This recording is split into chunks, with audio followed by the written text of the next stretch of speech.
জানিয়ে দেব হাতে থাকা সর্বশেষ আপডেট, আন্তর্জাতিক সংবাদগুলোর শিরোনাম, এরপর বিস্তারিত।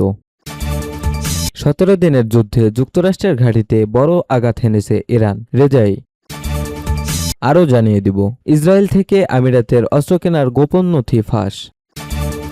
আরও জানিয়ে দিব, প্রস্তুতি নিয়েও কেন ইউক্রেনে হামলা করেনি ইরান, কি ঘটেছিল। সর্বশেষ জানিয়ে দিব, ইসরায়েল ছাড়ছেন লাখো মানুষ, গবেষণায় উঠে এলো চাঞ্চল্যকর তথ্য। 17 দিনের যুদ্ধে যুক্তরাষ্ট্রের ঘাঁটিতে বড় আঘাত হেনেছে ইরান, রেজাই। সাম্প্রতি 17 দিন সংঘাতে মধ্যপ্রাচ্য থাকা যুক্তরাষ্ট্রের সামরিক ঘাঁটিগুলোতে ইরানের সশস্ত্র বাহিনীর বড় ধরনের আঘাত হেনেছে বলে দাবি করেছেন দেশটির সর্বোচ্চ নেতা আয়াতুল্লাহ আলী খামেনির সামরিক উপদেষ্টা মেজর জেনারেল মোহসেন রেজাই। সোমবার 3 আগস্ট স্থানীয় একটি গণমাধ্যমকে দেওয়া সাক্ষাৎকারে রেজাই বলেন, এই সংঘাতকে তৃতীয় যুদ্ধ বা মুহররমের 17 দিনের যুদ্ধ হিসেবে উল্লেখ করা উচিত। এই যুদ্ধে আমরা আমেরিকার বিরুদ্ধে বড় ধরনের আঘাত হেনেছি। তিনি বলেন, বিশ্বের কাছে এই যুদ্ধ অপ্রত্যাশিত মনে হলেও ইরানের জন্য এটি ছিল পূর্বানুমনোযোগ্য। তিনি দাবি করেন, জাতীয় টেলিভিশনে দেওয়া এক সাক্ষাৎকারে আগেই বলেছিলেন তৎকালীন মার্কিন প্রেসিডেন্ট ডোনাল্ড ট্রাম্প চুক্তি থেকে সরে গিয়ে হামলা চালাতে পারেন। রেজাই আরও বলেন, চুক্তি স্বাক্ষরের পর প্রথম 4-5 দিন ছাড়া যুক্তরাষ্ট্র ইরানের সঙ্গে করা সমঝোতার শর্ত লঙ্ঘন করেছে। তার ভাষ্য অনুযায়ী ইরানের সর্বোচ্চ নেতা বলেছিলেন দেশটি চুক্তির শর্ত পূরণের অপেক্ষায় থাকবে, কিন্তু ট্রাম্প ফ্রান্সের প্রেসিডেন্ট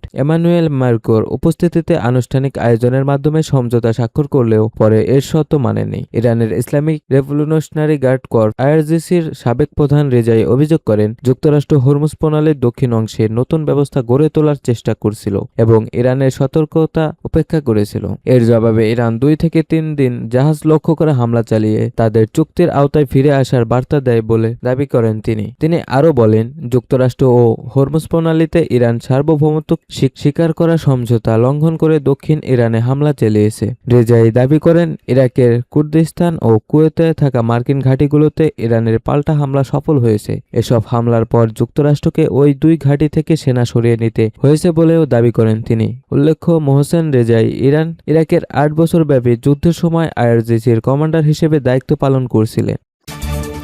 ইসরায়েল থেকে আমিরাতের অস্ত্র কেনার গোপন নথি ফাঁস।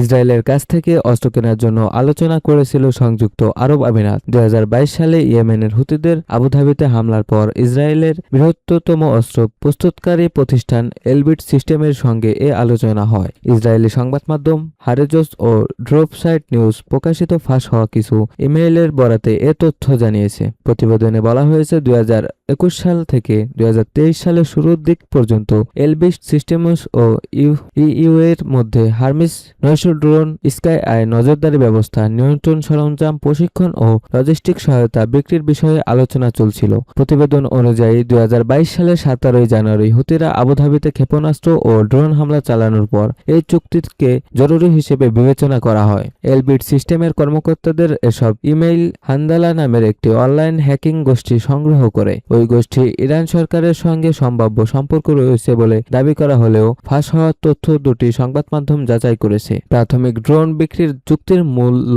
ধরা হয়েছিল $154 বিলিয়ন। পরে অতিরিক্ত ও আধুনিক প্রযুক্তি যুক্ত হলে এর মূল্য বেড়ে $225 মিলিয়ন পৌঁছায়। তবে ড্রোনগুলো শেষ পর্যন্ত সরবরাহ করা হয়েছিল কিনা তা ফাঁস হওয়ার নথিকে স্পষ্ট নয়। স্কাই আই সেন্সের উচ্চ ক্ষমতার অপটিক্যাল ক্যামেরা থাকে, যা ড্রোন বিশাল এলাকা রিয়েল টাইমে নজরদারি করতে সাহায্য করে। এসব ফুটেজ বিশ্লেষণ করে কেন বস্তুর গতিপথ ও উৎস শনাক্ত করা সম্ভব। অন্যদিকে হার্মিস 900 একটি উন্নত ইসরায়েলি গোয়েন্দা ও নজরদারি ড্রোন। এটি প্রায় 990 পাউন্ড পর্যন্ত সরঞ্জাম বহন করতে পারে। বিভিন্ন প্রতিবেদনে বলা হয়েছে, এটি ভূমি থেকে আকাশে নিক্ষেপযোগ্য ক্ষেপণাস্ত্র বহনের সক্ষমতা রাখে। ফাঁস হওয়া ইমেল থেকে জানা যায়, 2022 সালে মার্চে ইসরায়েলের প্রতিরক্ষা মন্ত্রণালয় অস্ত্র উন্নয়ন বিভাগের গবেষণা ও উন্নয়ন প্রধান ইএ সফরে প্রস্তুত নিচ্ছিলেন। তার প্রস্তাবে ছিল এমন একটি নজরদারি ব্যবস্থা যা দেশের সীমান্তের বাইরে থেকে ক্ষেপণাস্ত্র ও ড্রোন উৎক্ষেপণ শনাক্ত করতে পারবে। এর আগে ইইউএই আবুধাবি বিমানবন্দর ও তেলবাহী ট্রাক লক্ষ্য করে হুতিদের ক্ষেপণাস্ত্র ও ড্রোন হামলা শিকার হয়েছিল। প্রস্তুতি নিয়েও কেন ইউক্রেনে হামলা করেনি ইরান? কি ঘটেছিল? ইউক্রেনের 3টি স্থাপনায় হামলা চালানোর পূর্ণ প্রস্তুতি নিয়েছিল ইরান। জবাব যখন দিতে যাচ্ছিল তখন ইউক্রেনের পক্ষ থেকে ক্ষমা চাওয়া হয়। এরপরেই হামলার পরিকল্পনা বাতিল করে ইরান। সোমবার 3 আগস্ট ইরানের রাষ্ট্রীয় টেলিভিশনকে দেওয়া এক সাক্ষাৎকারে এমন দাবি করেছেন ইরানের সর্বোচ্চ নেতা আলী খামেনির এর শীর্ষ সামরিক উপদেষ্টা মোহসেন রেজাই। তিনি বলেন, ইরানের সশস্ত্র বাহিনীর হামলার সব প্রস্তুতি সম্পন্ন করেছিল, কিন্তু পরে অভিযান স্থগিতের সিদ্ধান্ত নেওয়া হয়। রেজাই বলেন, হরমুজ প্রণালীতে ইরান নির্ধারিত নৌপথের বাইরে কোনো সামুদ্রিক করিডোর চালু হতে দেবে না। কোনো শত্রুপক্ষের যুদ্ধজাহাজ অবৈধ পথ ব্যবহার করার চেষ্টা করলে সেটিকে লক্ষ্যবস্তু করা হবে। তার দাবি, সাম্প্রতিক 17 দিনের সংঘাতে ইরান যুক্তরাষ্ট্রের বাহিনীর উপর বড় ধরনের ক্ষয়ক্ষতি করেছে এবং ক্ষেপণাস্ত্র ও ড্রোন হামলার মাধ্যমে ওয়াশিংটনের সামরিক লক্ষ্য ব্যর্থ করে দিয়েছে। গত 25 জুলাই ইরান অভিযোগ করেছিল ইউক্রেন ক্যাম্পিয়ান সাগরে একটি ইরানি বাণিজ্যিক জাহাজে হামলা চালিয়েছে, যাতে একজন নাবিক নিহত হন। পরে ইরানের পররাষ্ট্রমন্ত্রী আব্বাস আরাকচি ইউক্রেনের পররাষ্ট্রমন্ত্রী আন্দ্রি সিবিহাকে বলেন, ওই হামলায় হওয়া ক্ষয়ক্ষতির জন্য কিয়েভকে তেহরানের ক্ষতিপূরণ দিতে হবে। ফেব্রুয়ারিতে যুক্তরাষ্ট্র ও ইসরায়েলে ইরানের হামলার পর মধ্যপ্রাচ্যে উত্তেজনা তীব্র আকার ধারণ করে। পরে এপ্রিল মাসে যুক্তরাষ্ট্র ও ইরান যুদ্ধবিরতিতে সম্মত হয় এবং জুনে পাকিস্তানের মধ্যস্থতায় একটি সমঝোতা স্বাক্ষর সই হয়। তবে গত মাসে সেই সমঝোতা ভেঙে গেলে দুই দেশ প্রায় 2 সপ্তাহ ধরে আবারও পাল্টাপাল্টি হামলা চালায়। ইসরায়েল ছাড়ছেন লাখো মানুষ, গবেষণায় উঠে এলো চাঞ্চল্যকর তথ্য।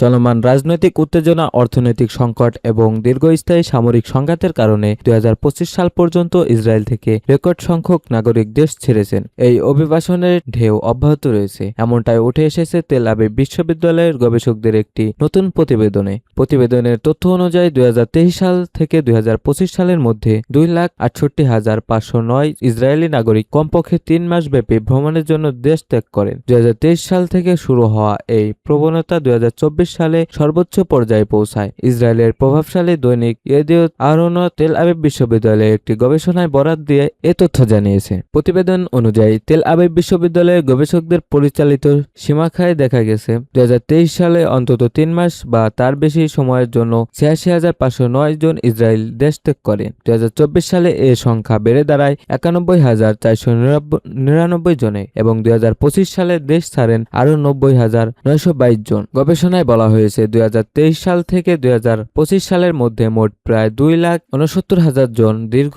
সময়ের জন্য ইসরায়েল ছেড়েছেন, অর্থাৎ বছর গড়ে প্রায় 90,000 মানুষ ইসরায়েল ত্যাগ করেছেন। অথচ 2010 সাল থেকে 2019 সাল পর্যন্ত এই গড় ছিল বছরে প্রায় 60,000। 2013 থেকে 2015 সালের মধ্যে এর সংখ্যা ছিল প্রায় 1,83,219 জন, যা সাম্প্রতিক 3 বছরের তুলনায় উল্লেখযোগ্যভাবে কম। ইয়েদিওত আহরোনট তাদের আগের একটি প্রতিবেদনে উদ্ধৃতি দিয়ে জানিয়েছে, সাম্প্রতিক সময়ে চিকিৎসক, পিএইচডিধারী প্রকৌশলী, বিশ্ববিদ্যালয়ের শিক্ষক এবং উচ্চ আয়ের অন্যান্য পেশাজীবীদের ইসরায়েল ত্যাগও উল্লেখযোগ্য হারে বেড়েছে। পত্রিকাটির মতে, ইসরায়েলের অর্থনীতি মূল উচ্চ দক্ষতা সম্পন্ন মানব সম্পদ, বিশেষ করে উচ্চ প্রযুক্তি খাত ও জ্ঞানভিত্তিক শিল্পের উপর নির্ভরশীল। ফলে দক্ষ জনশক্তির ইসরায়েল ত্যাগ দীর্ঘমেয়াদ অর্থনীতির জন্য বড় ধরনের চ্যালেঞ্জ সৃষ্টি করবে।